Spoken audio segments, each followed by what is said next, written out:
اگلے 3 منٹس کے اندر ہم یہ جانیں گے کہ اس کائنات کو چلانے والا خدا ایک ہی کیوں ہے۔ قرآن کریم میں اللہ رب العالمین فرماتے ہیں لو کان فیہما آلہۃ الا اللہ لفسدتا، اگر اس زمین و آسمان میں اس کائنات میں ایک سے زائد خدا ہوتے تو یہ کائنات تباہ ہو جاتی اور ختم ہو جاتی۔ اس چیز کو سمجھنا کوئی مشکل نہیں ہے، بلکہ اس چیز کو ہم بہت ہی سمپل سی مثال کے ذریعے سمجھ سکتے ہیں۔ امیجن کریں کہ ایک کار ہے اور اس کار کے چلانے والے 2 ڈرائیورز ہیں اور دونوں کے پاس انڈیپینڈنٹ ول ہے اور دونوں کے پاس کمپلیٹ کنٹرول ہے اسٹیئرنگ پر۔ کیا یہ کار پریسائزلی اچھے انداز میں چلتے رہ پائے گی؟ ہرگز نہیں۔ نتیجہ یہ نکلے گا کہ یہ کار کریش کر جائے گی، کیونکہ جب 2 ایسے ڈرائیورز ہیں جن کے پاس انڈیپینڈنٹ ولز ہیں تو ایک چاہے گا کہ ہم رائٹ لیں اور دوسرا چاہے گا کہ ہم لیفٹ لیں، اور نتیجہ یہ نکلے گا کہ یہ کار کریش کر جائے گی اور تباہ ہو جائے گی۔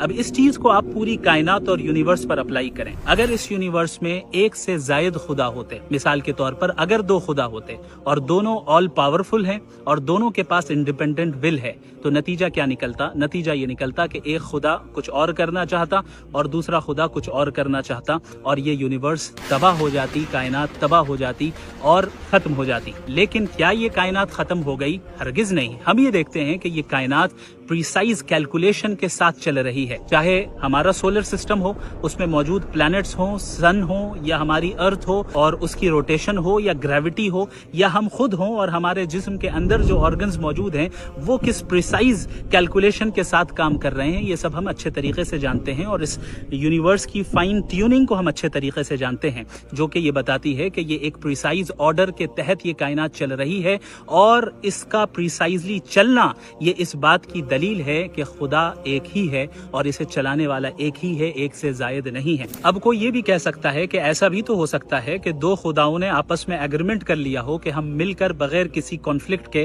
اس یونیورس کو پریسائز نظام کے تحت چلائیں گے۔ تو ایسی صورت میں جب 2 خداؤں کے درمیان ایگریمنٹ ہو جائے تو دونوں ایک دوسرے کے پابند ہو گئے اور ایک دوسرے کے محتاج ہو گئے، اور محتاج ہو جانا اور دوسرے کا پابند ہو جانا یہ خود نقص ہے، کمی ہے، عیب ہے خدا کی ذات کے لیے۔ جو ذات دوسرے کی پابند ہو اور دوسرے کی محتاج ہو وہ خدا ہو ہی نہیں سکتی۔ لہٰذا خدا چونکہ آل پاورفل ہے اور ہر عیب سے پاک ہے اور انڈیپینڈنٹ ول رکھتا ہے، لہٰذا وہ ایک ہی ہے، اور اس کائنات کا نظام خود یہ چیز بتا رہا ہے۔ دوسری صورت یہ ہو سکتی ہے کہ ایک خدا دوسرے خدا پر غالب آ جائے۔ ایسی صورت میں بھی وہ خدا جو ہار گیا اور مغلوب ہو گیا وہ خدا ہی کہاں رہا، وہ آل پاورفل نہیں رہا، اور خدا آل پاورفل ہے جو کبھی نہیں ہارتا۔ ایک خدا کو ماننا اور توحید کو ماننا، وننس آف گاڈ کو ماننا، یہ کوئی اندھی تقلید نہیں بلکہ ایک لاجیکل نیسیسٹی ہے۔ جزاکم اللہ خیر۔